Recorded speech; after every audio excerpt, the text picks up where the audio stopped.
What's good, everybody? It's your boy, O'Shea Duke Jackson, back at it again with another episode of the Celebrity Junk.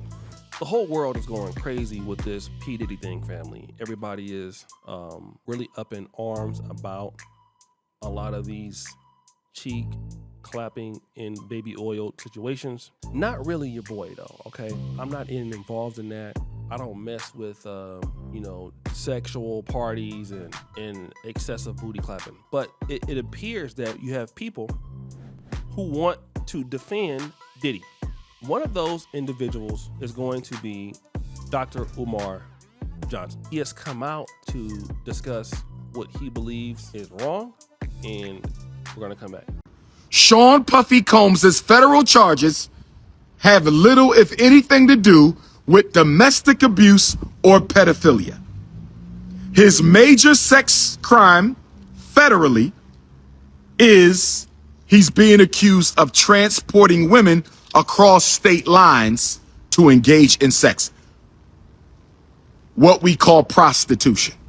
Not Casey, not the freak-offs, not underage girls, but prostitution. Why am I bringing this up? Because I don't support prostitution either. I do not support men paying for the sugar box.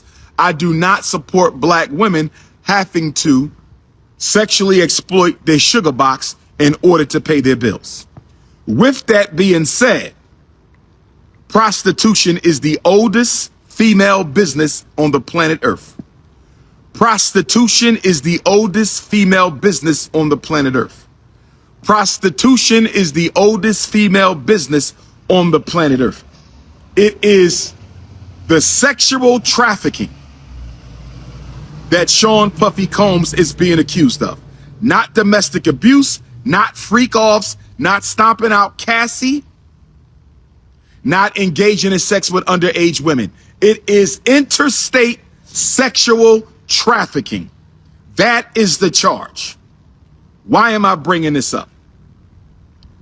I'm bringing this up, peace God, because when I listen to the news, they're not talking about the evidence against Sean Puffy Combs. When I listen to the news, they're not talking about the evidence of Sean Puffy Combs. When I listen to the news, I have yet to hear anybody give me a specific piece of interstate sex trafficking evidence against Sean Puffy Combs. I'm going to say it again. I'm going to say it for the low political IQ niggas. I'm going to say it for the average political IQ niggas. And I'm going to say it for the high IQ niggas.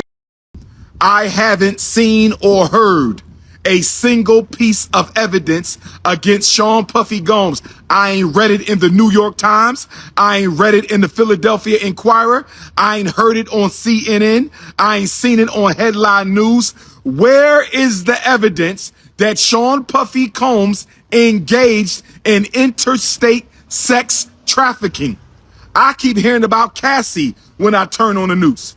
Why are we hearing about Cassie when Cassie has nothing to do with the federal indictment? I don't think any black man should have 1,000 bottles of baby oil.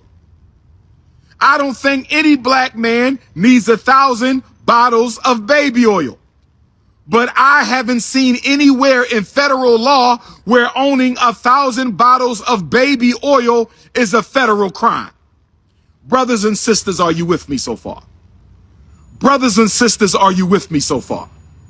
Do you understand, overstand, and understand what the most requested black scholar in the world is saying right now?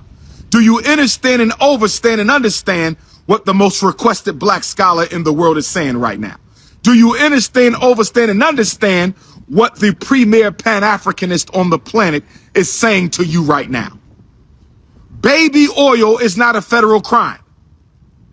Stomping out Cassie, he was not charged with a crime. The freak-offs are not crimes. So why do we keep hearing about Cassie? Why do we keep hearing about baby oil? Why do we keep hearing about freak-offs? Where are the federal charges, and why are the charges being sealed? Why did the feds seal the charges against Sean Puffy Combs? I'm going to tell you one reason why the feds sealed the charges against Sean Puffy Combs. One of the biggest reasons they sealed the charges against Sean Puffy Combs is because the evidence is probably weak.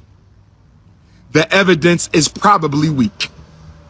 And because the evidence is probably weak that he is guilty of interstate sex trafficking, and because the evidence is probably weak that he is guilty of interstate sex trafficking, they had to seal the charges.